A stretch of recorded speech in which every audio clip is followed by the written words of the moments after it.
Praise. Let us now put ourselves in the presence of God. Heavenly Father, who made heaven and earth, we praise and thank you for this special occasion of gathering us together as one family. As we come and pray to you, O God, we humbly invoke the presence of the Holy Spirit to be with us throughout the day. God the Father, as we witness this meaningful event of the graduates, we pray and guide them that as they go forward to a higher level of their education journey, may they always seek the guidance of God the Father through the Holy Spirit in making the right choices, choosing the right path, to be able to make the right decisions in their lives.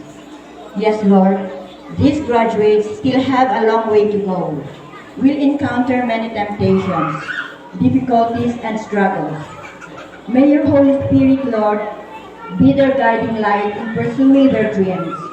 May they always cling to you, O Lord, when they face life's challenges, and all this lift up to you, O Lord, in the mighty name and precious blood of your Son, Jesus Christ. Amen.